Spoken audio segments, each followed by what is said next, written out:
Hey everyone, Jay here. We've heard you. Money is tight, time is tight. We're all feeling the squeeze. That's why we've got a lot of new offerings beginning now and in the next few months to fit any budget and schedule. But you have to go to my website or be on my email list to hear about them because we don't use social media and we want to keep the podcast as free from promotions as possible. It's all at jbrownyoga.com. That's jbrownyoga.com.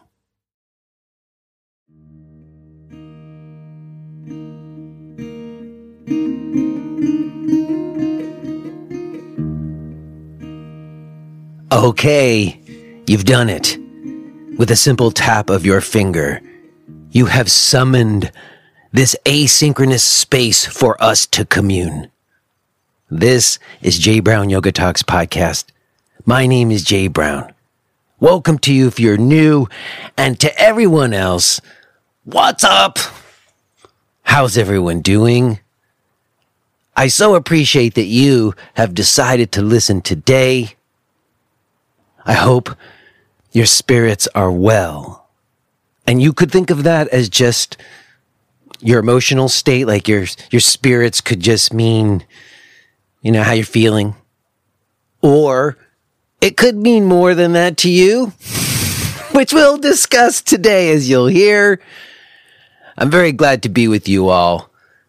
I have to say, this show has really been even more important in my life than it has been over the 8 years I've been doing it. If you listen to the episode I recorded with Daniel Simpson some weeks back, I talked about the process of making this show over the years and how much it's like interwoven into my dealing with my life and understanding myself. So, I think there are times when I have conversations that are more about some idea of an oral history of things. I'm trying to kind of set down people's voices that are in the yoga world, or even just teachers who have been out there teaching for however long, and just hear their voices and have it recorded and have it be part of the catalog of the show.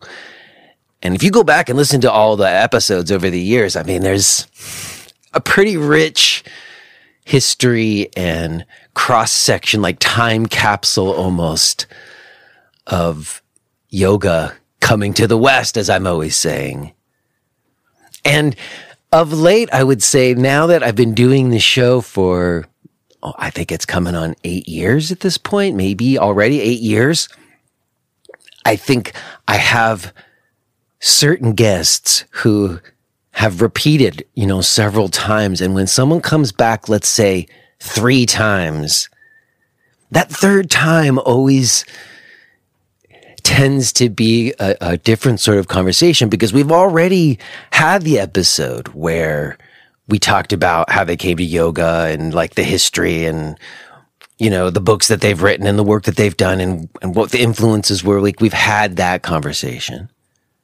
And then they've often come back on again to talk something more like topical, some more specific ideas, or something that we're both kind of connecting on again or not connecting on.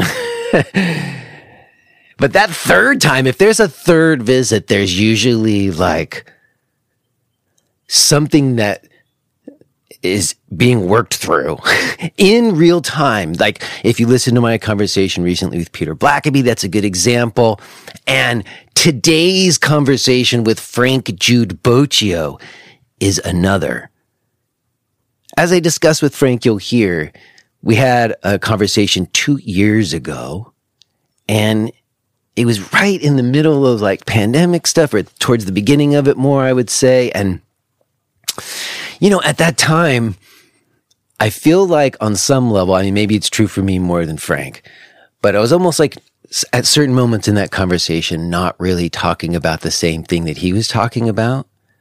I think I was very much in reaction to what I continue to refer to as a Western reductionist scientific lens, And I was very much like feeling like the idea of a materialist, or somebody who like doesn't see anything outside of the material as valid or real, was like the problem with the world, And so when I spoke with Frank and he was expressing a materialist view, I was like, what? And I kind of was in the moment of talking with him, like working through that. And I think that conversation was really important, and it led to many of the other conversations that I've been having on the show. And so it was really important for me to talk with Frank again. And in this conversation, I think we are talking more about the same thing, and I'm less in a reactive state. But we are coming from very different viewpoints. But I think Frank does a wonderful job of articulating what he likes to refer to as religious naturalism. And it's very illuminating. The conversation has really had me thinking since, and it's an important continuation to the soul searching that I've been doing here on the show. And I just want to say off top how incredibly grateful I am to Frank. Normally I say that on the other side, and I'm going to say it again on the other side, but this kind of conversation is so rewarding for me in that there is like friction in it. There's like tapas in it, because like I'm working through things in it, and Frank showed up in such a real way. So I don't want to say any more. I will say a few things on the other side because Frank sent me an email after we recorded that was very thoughtful and expressed some more of what he wished he had said in the conversation. And I have been processing it for a while now since we recorded it. And there was a few things that I wish I had said. So I have a little bit to add that I will do on the other side. But I want to wait till then and let you listen to what happened in the moment first. I'm incredibly grateful and appreciative to have had this conversation with Frank. And it feels vulnerable, but also a joy to be sharing it with you today. Real quick before we get to it, if you are getting something from the show and you have interest in connecting with me in other ways, please go to my website and click around and check out what's there. More importantly, subscribe to my free email list. That's the best way to know about the discounts that we're running, my upcoming live events, and new stuff that's in the cooker. So there's a full range of possibilities and ways for us to connect, whatever your time and budget is. And the best way to find out about all of it is to go to jbrownyoga.com. Okay, as I mentioned, I will touch base with you on the other side, but we've got plenty to get to, so let's do just that. Let's go ahead and listen to this conversation that I had with Frank Jude Boccio.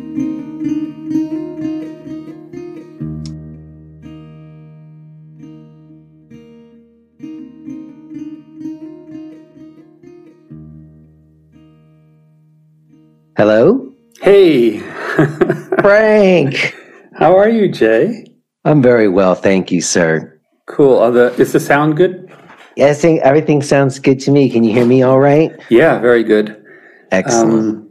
And I just wanted, before anything, I haven't gotten around to your most recent episode with your daughter. So how's she doing? She's doing really good. Thank you for asking. I mean, she's, it's been quite a year, but I was just talking with my wife this morning. When we think back to what was happening this time last year, it's such a drastic turnaround that we're just counting our blessings every day. Glad to hear it. Yeah, thanks for asking. And thanks for showing up and having some time for me to talk. And, you know the deal. I think I'm recording already, and I'd like us to consider ourselves having just begun, if that's okay with you. Yep. Yeah, I know. You know the deal. Well, listen, I have to say up front, and this is, for us, but this is also for anybody listening who maybe didn't listen to our last conversation, which was 2 years ago, by the way, almost exactly 2 years ago. July 2021. I have to say that our last conversation was a very significant conversation. I didn't know it so much at the time when we had it, but I would say that my own personal, I don't know, notion of my spirituality has shifted a lot in the last 2 years since we last spoke. Yeah, I've seen that. Yeah, you've probably listened to something. You've listened to some conversation, so you know. But like that conversation I had with you, which was about something you had written called "Religious but Not Spiritual," really did kind of stick with me. And I've always felt like, oh, I have to talk to Frank again, but life just happens the way it's happened. But here we are. We've arrived in the moment where we've come together again, and I'm really glad for it. Thank you for that. Speaking of that, you know, it's funny. I did listen to Peter Blackaby conversation, and it just occurred to me, you know, because there's so much about, all right, what do we mean by spirituality? What do we mean by religion?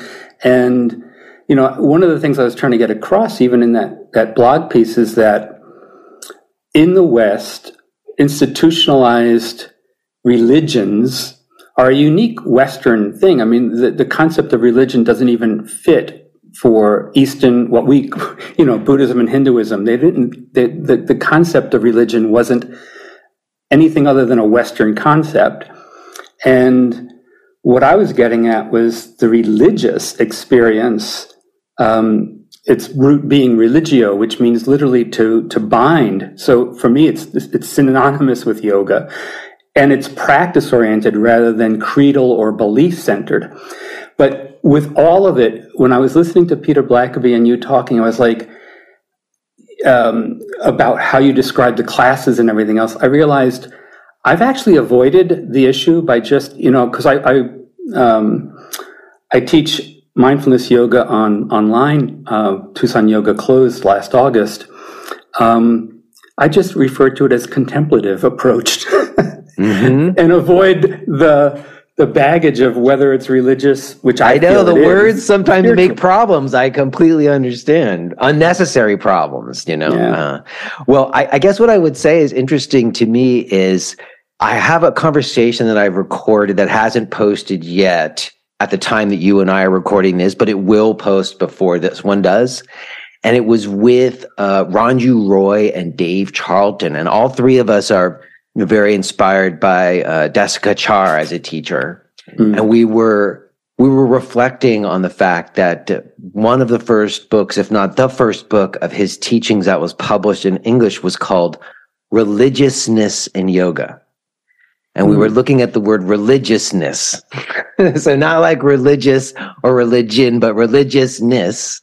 And we were reflecting on that. And I guess maybe just for anybody who hasn't listened to that previous conversation, and just because it has been 2 years, and I don't know if you're exactly the same place you were, let's just set it out again here. So how would you distinguish between religious and spiritual? I know you just talked about how religion wasn't a thing in earlier cultures, but most people think of religious as spiritual. So how would you distinguish between them, and how would you why are you religious and not spiritual? Okay, yeah. And again, you know, like, I guess if anything, I certainly, and I copped to it back then, you know, given the prevalence of hearing, I'm spiritual but not religious. Yes. There was definitely a provocateur quality. I mean, I purposely did that, you know. Sure. It's a blog. You get a little bit of leeway. I understand. Right. But ultimately what I was getting at was I used the word spiritual very consciously, metaphorically. Like, oh man, you know, the other day my daughter came home and from camp and I said, your spirits look a little low, you know. So I use that's metaphorically. I do not believe that there's some immaterial, quote, substance or entity called spirit. I am a naturalist, so I reject all supernaturalism. In the piece that you're talking about, I had said that, you know, if there are lots of people in the yoga world who will say things like, we're not humans having a spiritual experience, we're spirits having a human experience. And they are frank about their belief in some kind of immaterial supernatural realm. And I have no critique of them. I don't agree with that. But I wouldn't criticize them for their belief. What I was getting at was that there was also a use of the word spiritual to refer to qualities like kindness, generosity, compassion, a sense of meaning and purpose, or a belonging to something larger. And what I was saying is that I don't see them as anything separate from human. These are human qualities, and by referring to them as spiritual qualities, there's a sense of devaluing the human in a way. It's like setting them apart. I mean, literally, the word sacred is related to the idea of placing something apart from everything else. And that was what I was basically criticizing, that like, what makes those qualities, quote, spiritual? They're just human qualities, you know? And that was really the basis of what I was getting at there. And as someone who does not believe in a supernatural realm, I rarely use the word spiritual because of that connotation. And yes, I realize that in our culture, when most people hear religion, they immediately think of like the Abrahamic religions or something. Like the institutions of organized religion that we all tried to get away from, why we went to yoga. Exactly. You know, but right. What I'm getting at is the practice. And also, you know, it has been said over and over again that the religious emotion is awe. In the Buddhist tradition, there's a whole library of texts called the Prajnaparamita texts. That means the perfection of wisdom. And, you know, the longest one is something like 108,000 lines. And then there's the Heart Sutra, which some of your listeners might be familiar with, which literally in the English version can take up maybe one and a half paragraphs. But there's one that is just one syllable, and it's you know, which is the emotional response of awe. And what I was getting at, as that being the religious emotion, I live in awe. So I feel myself as being religious, but I don't believe in any supernatural. And in that way, there's a growing movement. I don't know if you've looked into it since that time, because I sent you a link, I think, the Religious Naturalist Association and Religious Naturalism.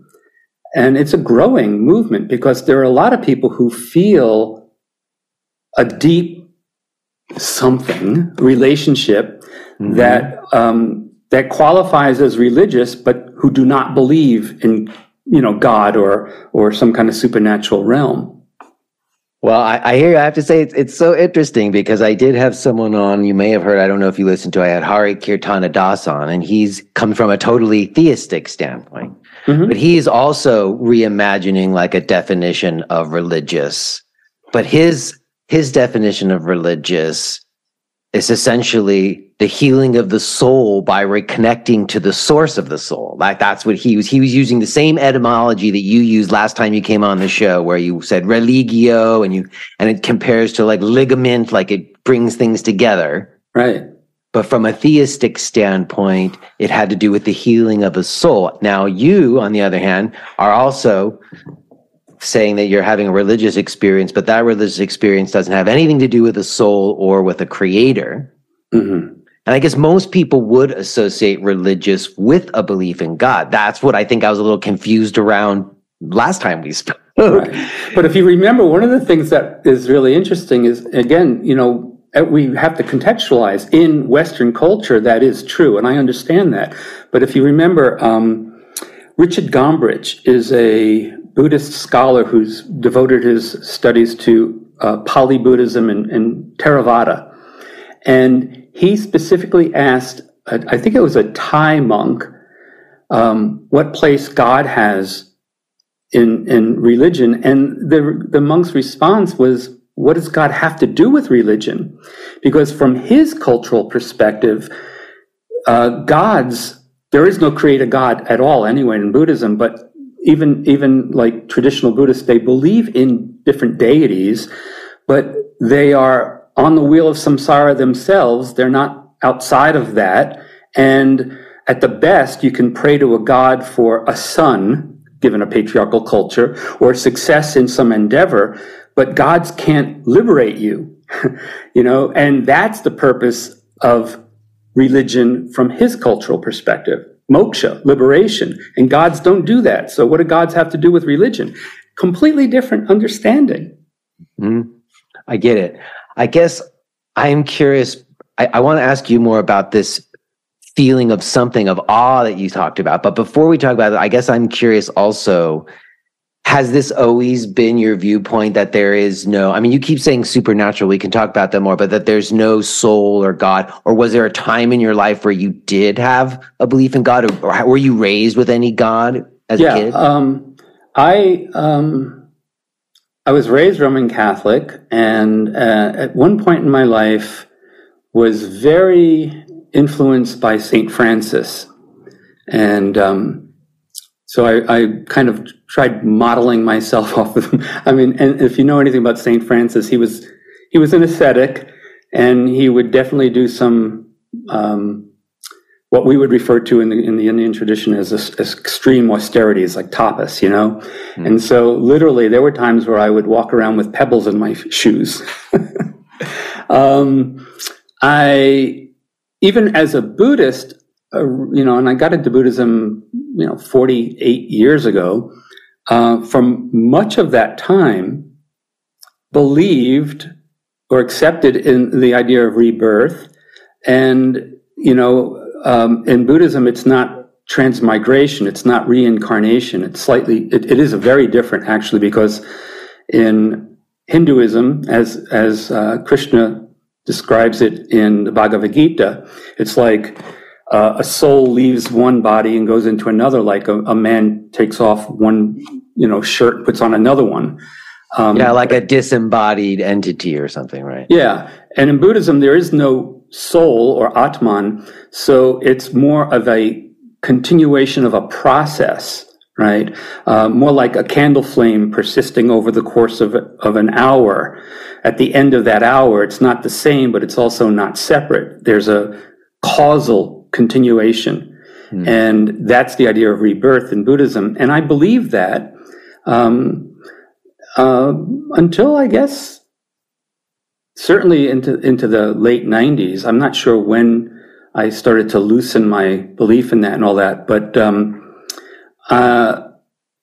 at one point I just really made a decision, and this is what I get at too, I will change position again if really strong, overwhelming evidence can show me that consciousness can exist outside of a living brain, right?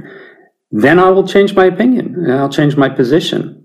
I don't hold beliefs dogmatically or rigidly.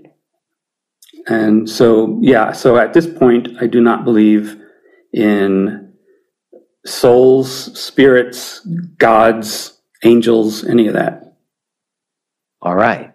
So if your religious experience is not about a higher power, let's just use those words for now, then your religious experience is about, you said the emotion was awe, your feeling of awe. Is that what your religious experience is about? Like when you do like practice rituals even?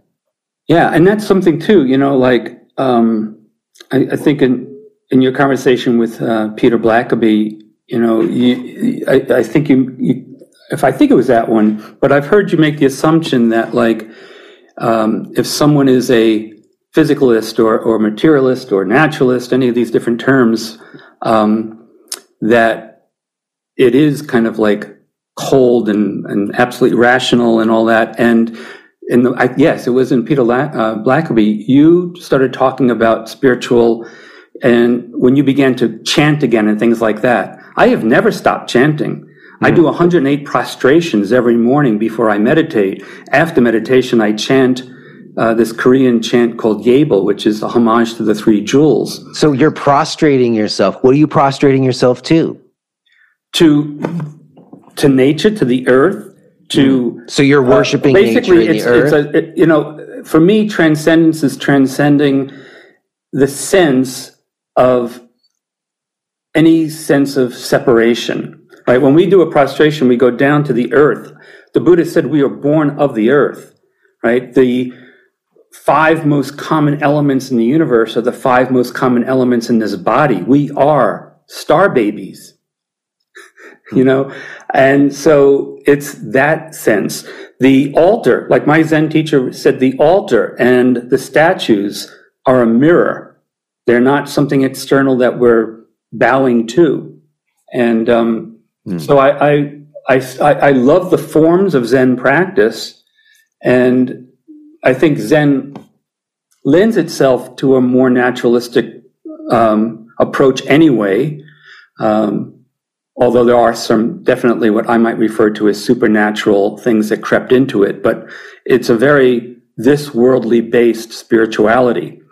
You know, it says that like the Buddha at his moment of awakening, like at the top of the mountain, was still only halfway there. He had to go back into the marketplace, you know, and that this worldliness orientation is something that I value. My experience, but you don't value it as divine. You just value it because.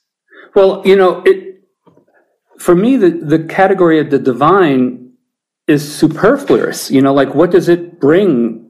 Like it doesn't bring me anything because, you know, it's the fullness, like nature is enough, to quote a book by Loyal Rue, the religious naturalist philosopher.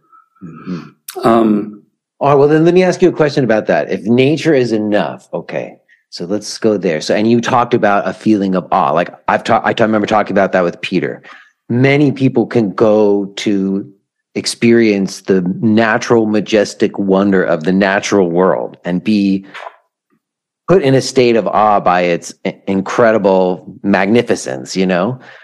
And I guess, do you think that there's some sort of intelligence or driving force behind all of that? And it could be not like personified. It could just be an abstract force, I guess. But is there some kind of intelligence at work in this kind of incredible design of flowers? I just got back from Hawaii. Like the intricacy of nature is breathtaking.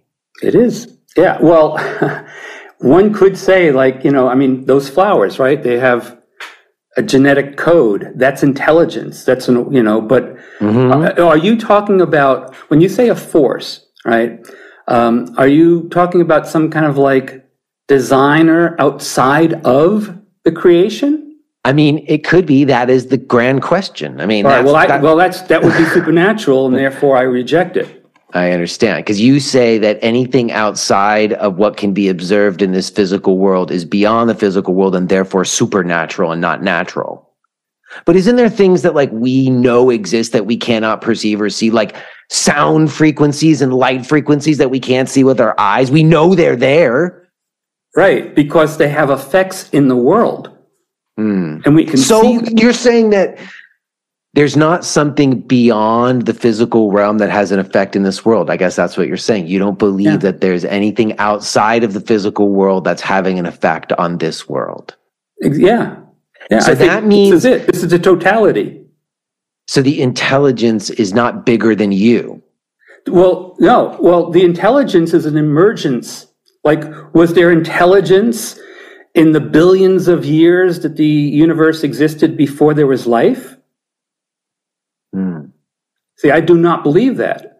I think... But what made the burst into existence happen? Something, right? It has to come from somewhere. Something created it, right? Even if it wasn't a being, something. Well, actually, you know, that's a question that is open to debate beyond my pay scale. Me too.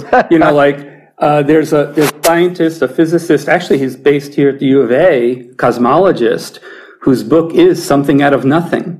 And I can't tell you that I understand the mathematics that he brings to that work, you know.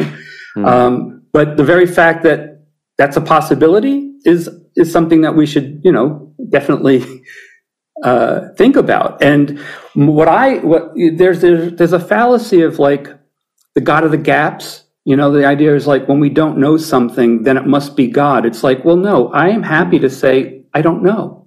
No, I don't think that's the way it works. I don't think it's like, I don't know something, it must be God. I don't think that's certainly not how I'm coming into a different relationship with God. All right. Well, that is something that a lot of, like, that has the God of the gaps thing is something that has been historically happening. And the gap has gotten narrower and narrower as science has discovered more and more about the universe. I guess what I would say to that is, when we last spoke, I think I was very caught up in this idea of, a Western scientific reductionist lens that we were looking at everything through, in this materialistic lens. And you kind of referenced that at the very beginning, where I seem to be suggesting that people who were interested in science or who were materialists were in some way cold or like not feeling or something. And that's not what I would suggest. But I would say that even in the beginning of this conversation, you defined sacred as setting something apart, and you said you were against that. So basically what you said is nothing is sacred. And when nothing is sacred, everything is sacred. Well, see, but how does that, isn't that like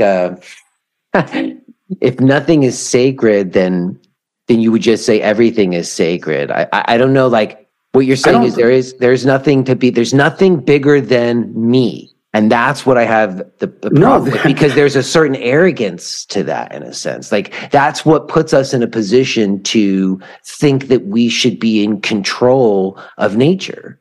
That's why we think we can do whatever we want with CRISPR or whatever, because we don't see that, we don't have a conception that there's something bigger than us. We're the top of the pyramid. There's nothing more powerful than our ability to reason or observe or something. I don't hear anybody saying that. Okay, well then, if there is something that's bigger than me, then what is it? Look up at the sky, the universe itself, and the possibility that this is just one of many universes. I mean, it is unimaginable, literally. It's funny because some of the Mahayana sutras talk about multiverses, and it seemed like hyperbole and bizarre and everything else, but this is a possibility. We are infinitesimal, and yet at the same time it's kind of holographic, because each and every one of us is the universe. It's like there's no separation. So you are God, essentially. We all are God, is what you're saying. Well, no, because I don't think, like that would be a more Vedantin perspective, wouldn't it? I hear a lot of Tantrics and Vedantins talking about that. Yes. No, I think each and every one of us is a manifestation, unique manifestation, and yet there's nothing separate between you and me, right? So there's you and there's me. We're not one thing, but we're also not radically different things, right? And so there's a unity in multiplicity, and that is way larger than any one of us. I think that's true. We had a conversation recently about like the Vedanta debate around Atman and Brahman, and it does seem that there is like a maybe ultimate space of unity like you're describing. But the reality is even if we get a hint of that in our meditation practices or whatever, most of the time we live in this world of dualities, and that we have to navigate that. And I guess part of navigating that, though, and it's interesting to me, I mean, you have a very diligent practice, and you still partake in rituals and formalities of practice, but it's interesting to me that none of that to you has anything to do with prayer or any kind of like higher power. Like, again, I'm wondering, like, what is it that when you experience the awe of nature, like we were talking about before, what is it that's causing you that awe? That so much creativity, there's I remember in one of your conversations, it was, I think, with Peter again, the idea of emergence, right? And I think a lot of people don't even understand the richness of what that is, because there's many different ways of approaching it. For instance, you take an ice cube and it floats in water. It's buoyant, right? But buoyancy does not exist in liquid water or gaseous water. It doesn't exist in hydrogen and oxygen. Now, there are some people, so buoyancy is truly an emergent phenomena, and it's real. See, there are some people who think just because it emerges that it's somehow not real, or it's less real. It is real.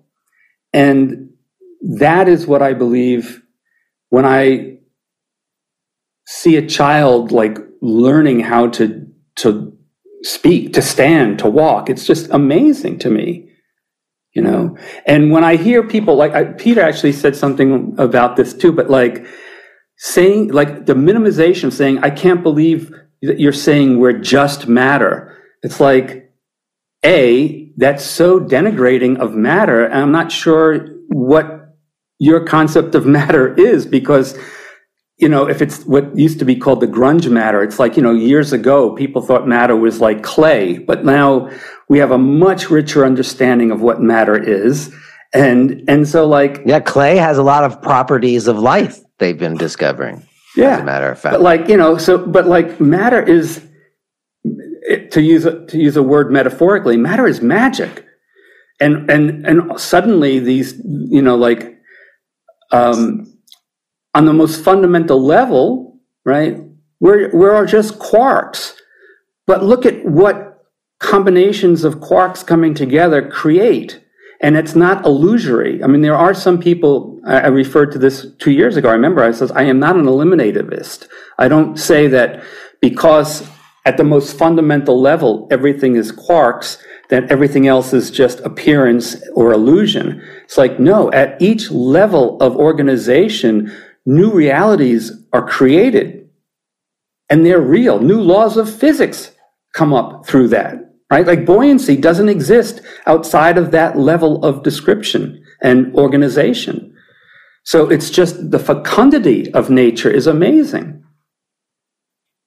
So if there's all of this creativity and magic afoot, isn't that in the realm of beyond physical, though? That creativity and magic that you're talking about? No. This is physicality at work. This is physicalism at work. Our emotions, would you consider an emotion something that's real, like buoyancy? Yes.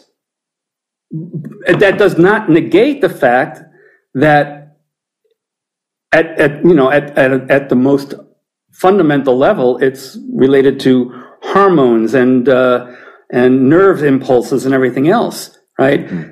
That's what's causing those things, but those emotions are real, and they drive us, motivations. See, I think there's a conflation. Weinberg, I forget his first name, this cosmologist, he says, the more we learn about the universe, the more we see it's pointless. But he's speaking at the level of the universe. But once life was formed, pointedness came into existence. And I believe that there's purpose and points to life, goals, meaning, but it's not inherent in the universe. It's not out there that we have. It used to be thought. So where does that purpose come from then? If it's not inherent, we decide what the purpose is. Is that what you're saying? We create the meaning and the purpose. Is what you're saying? It emerges out of life. Yeah. Before there was life, the universe doesn't have a point. If it was inherent, then what happens to the meaning of life when the universe ends, which we know it will have? But this idea that it's just emergent, that things that just there's a nothingness from which things just emerge, and I guess the reason why I think sometimes someone like myself gets back up to this idea is because as I've been delving into all kinds of ideas, it does seem to me that this idea it's relatively new in the history of humanity. this cosmology even that you're describing. Certainly yoga and Buddhism, you talked about how they didn't conceive of religion in the same way. They come out of animistic periods and cultures. And those animistic cultures certainly had a totally different relationship to nature and to existence. And they often did conceive of disembodied entities and creator spirits. Mm-hmm. Yeah. And I guess, and it's also understandable why we would see such almost a universality of animism. For one thing, evolutionarily, we have developed strong, what are called, agency detectors, and also motivation detectors. You look at like a little child, a toddler, and you ask them, why does the river, why does the river flow? And it's like to get to the ocean. The kids at a very but kids say a lot of other stuff about God too, very naturally, without even learning it, just not being prompted. We have this agency. We are so hardwired to see agency, whether it's there or not, because it's a survival mechanism. Right? You hear the wind rustle some branches, and we assume there's somebody out there, maybe, or a predator or something else. And we're wrong maybe 9 out of 10 times, but it's better to be wrong than to assume it's the wind all the time, and that one time it's really a tiger, right? So we just have a hyper-developed agency detector, and therefore when we see agency, we also see motivation. And so why wouldn't people think that rocks and rivers and weather systems and animals have agency? That's what animism is, There's a lot of good evidence for that. What's that? There's a lot of good evidence that it's not that I had a whole show about this not too long ago, that there's certainly aspects to the makeup of rocks that would, that we are made up of rocks, essentially. As you said, we're stardust or whatever, that it's a continuum of materials that go into it. And that, I guess it does, an animistic worldview does allow for there to be what you're calling something supernatural. And I guess when you say, I don't believe beyond anything of the natural world, it seems to paint the rest of the 99% of human, our ancestors, as somehow superstitious or somehow dumb for believing that. I guess that's where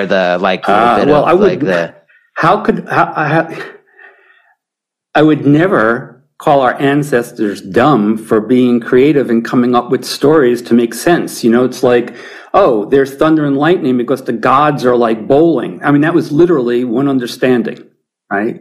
And they had to make sense of it.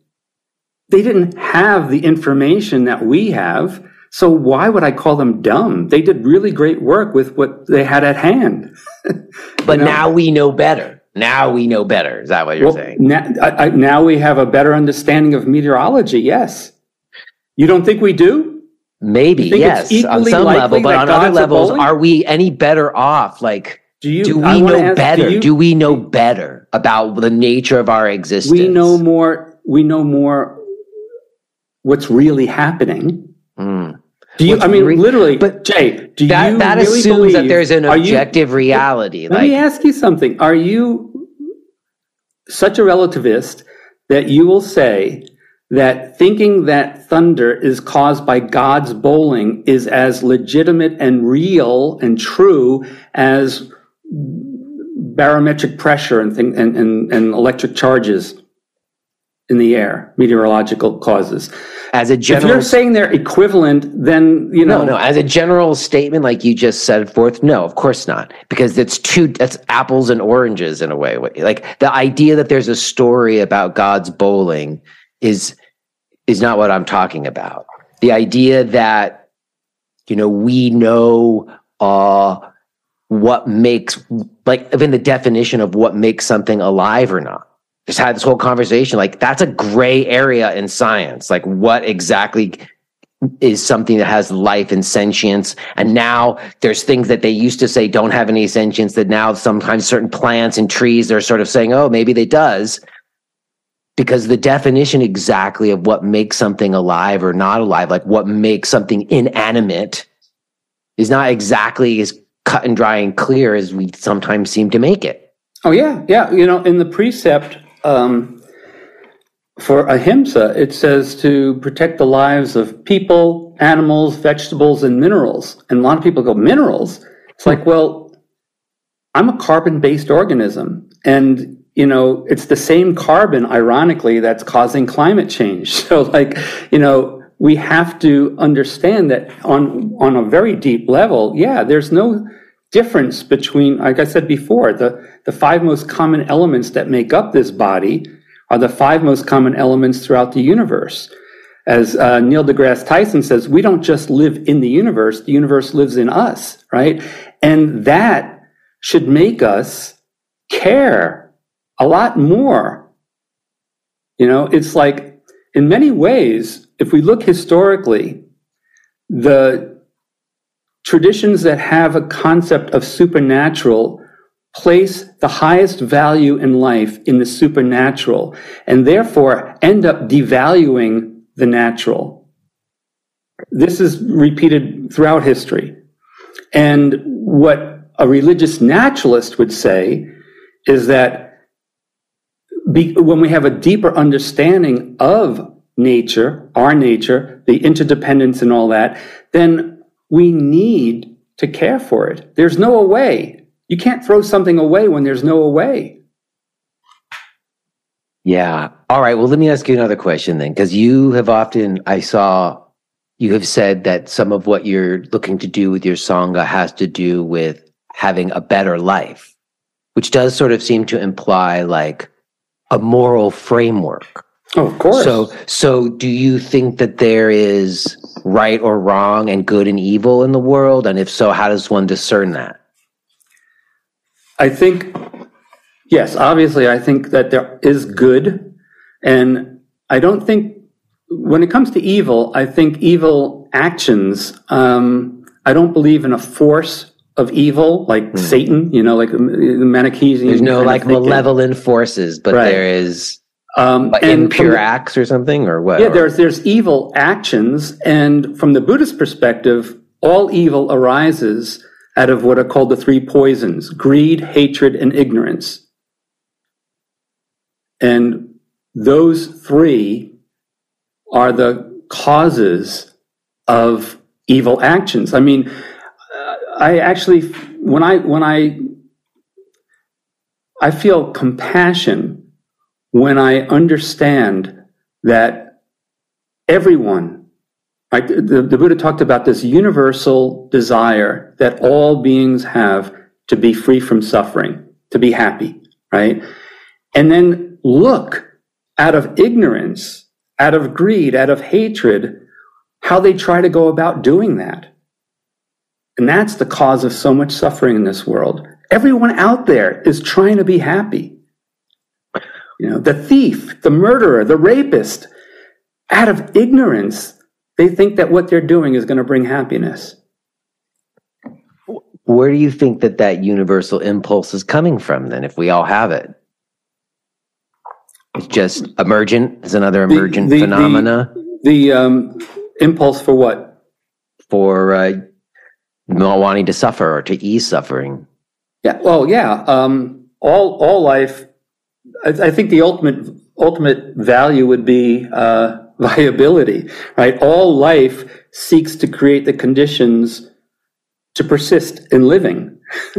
So I think that's at the heart. So we all want to be living and obviously free of suffering as much as possible, right?